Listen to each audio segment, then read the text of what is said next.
Yeah, pause YouTube. SixftHax here. How are you guys today? Let's discuss number 5. For those of you who are new to the channel and may not know what the series is, this is a series where I talk about certain topics and I want to hear your guys' thoughts and opinions on the topic in the comment section below. Then I try to go through the comments and respond to almost all of them, or to all the comments that I have something to say to.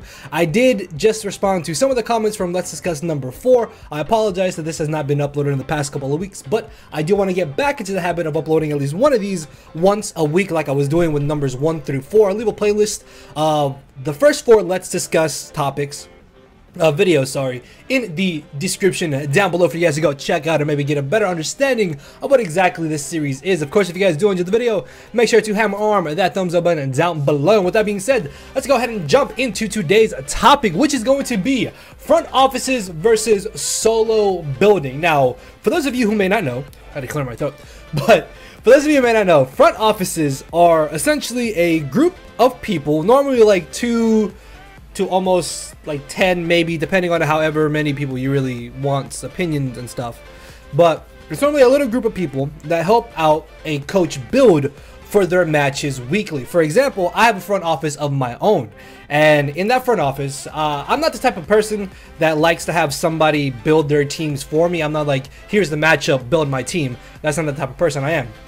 But I have a front office where I show them the matchup, I run some ideas by them, and they run ideas by me, and then I make like a little rough draft, then I post a rough draft, then we kind of touch it up to come up with a finalized version for the actual match itself. Now that's kind of like a little quick explanation of what a front office is. They kind of just like give you input on the team, they give you input on like what's good in the matchup, what's bad in the matchup, what to watch out for, what's a huge step for us against them, what's a huge step for them against us, and etc, stuff like that. Now, as we're solo building, which I still do some solo builds by myself, namely like the P4G, I've been doing kind of solo building by myself. And that's just kind of to keep things still fresh in my mind, because I don't always want to have to like rely on people in the future, because there's a chance that maybe I won't even have a front office for like future drafts. I don't know yet, but regardless, a solo building is where you yourself, the coach of a squad, just makes your own team. Now there's a complete difference between kind of like throwing a team together in like 5, 10 minutes, like 30 minutes, and then being like, all right, this team is good enough, let's go ahead and get into it. And the difference between that and like actually sitting down for, I think like the most time I've ever spent on an actual team by myself is like the minimum I want to say I spend is like 45 minutes to an hour almost. Just kind of sitting down thinking like, okay, this set does well, this set does well, okay, these 6 do well, but now this is a giant threat, so have to switch things around and touch up the little weaknesses, kind of have a check for almost everything, etc, and things like that. So there's a difference between kind of just throwing a team together in like 15, maybe 30 minutes, than actually spending like hours potentially on making a team for an opponent.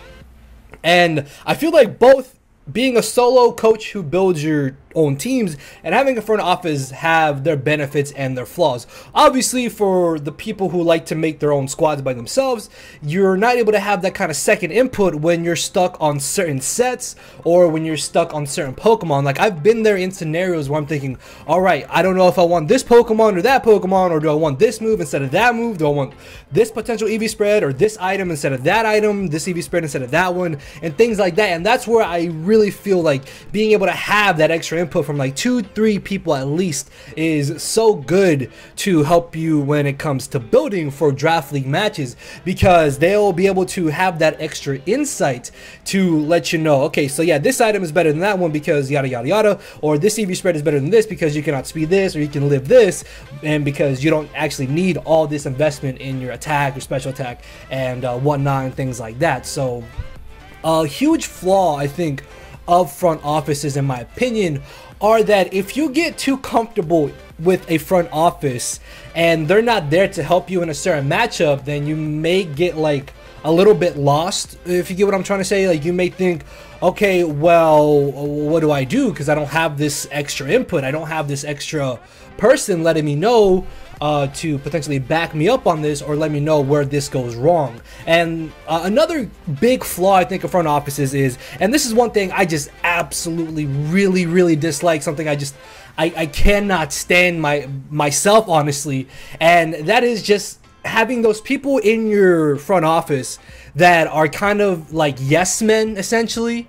They're like, oh yeah, this is perfect, or yeah, this EV spread is perfect, this mon's perfect, yeah, this mon is perfect, the team is perfect, and they give little to no input while just kind of backing up exactly what you say, and that can kind of lead you into the way of thinking, okay, well, my team is good, when in reality, it may still have flaws. It may have some messed up, like, movesets. Like, maybe you have a move that doesn't really hit anything, so something else better can fit in that slot. So, while, yes, it is good to have kind of like that second input, third, fourth, fifth input, whatever, from a couple of people, it still kind of has its flaws in a sense, as I mentioned. So that's why I feel like for front offices, you want to try and get people that are mostly what am I trying to say? Competent in draft league format. They know what they're doing, they know what they're talking about. That way when they do game input, they can kind of point out your flaws again. They can let you know what's wrong, and let you know what to change up and stuff. At the same time though, they may suggest something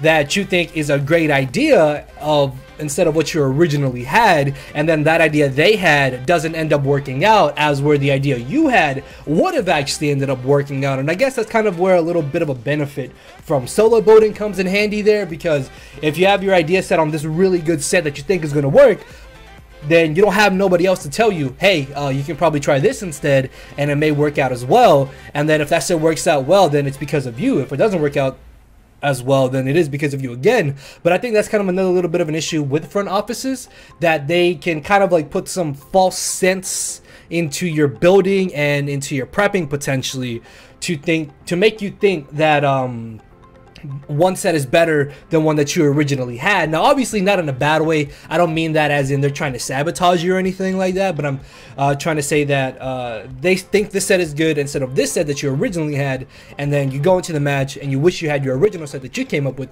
instead of the one they came up with. So that's a little bit of a drawback from front offices in general. Personally, for me, going into future like drafts and stuff, I would always love to have a front office, because I'm the type of person where I sit there, like I really debate between like certain moves, certain Pokemon. Potentially I miss things in the first initial glimpse of the team at times. So, for example, like if I have a really good ground type and my opponent doesn't have a good ground resist, and I missed that in an initial like team preview looking aspect of it, then I can have somebody in the front office tell me, oh hey, he doesn't really have a good ground resist, so why didn't you bring this, or why didn't you bring a more offensive version of this Pokemon, and kind of things like that. So I feel like it's very beneficial to have a front office, although at the same time it doesn't really hurt to just kind of build teams on your own. Because if you do solo builds for drafts and stuff, which I used to do before, I think like this generation honestly, where I just kind of build my own teams as well, it kind of helps you get into the mindset of like being able to look at the matchups and automatically realize, oh hey, this is good, that is good, and I'm weak to this, I'm weak to that. And I always think that's really good to just try and build squads on your own, and then maybe eventually try to get a front office to maybe give you like a second or third input on certain matchups and whatnot. So yeah guys, that is all I really have to say. I think that front offices are way better when it comes to solo team building, but at the same time you should still try to do solo team building, just to kind of not always have to rely on the front office, and then that way you can learn more gradually essentially. So yeah guys, that is going to be the topic for today's video. Let me know what your thoughts and your answers are to this topic video in the comment section down below. Make sure to hammer on that thumbs up button, and I will hopefully try to get up a Let's Discuss video next Wednesday. If you have any topics for me that you may want me to talk about, please let me know in the comment section below as well. And with that being said, I will see you all next week. So later everybody. No matter where you're at, I'm not here to make friends, it's time to attack and deplete your HP with a final smash. Don't make me turn around and pull a 6 foot hacks. 6 foot hacks, yeah. 6 foot hacks, yeah. 6 foot hacks, hacks.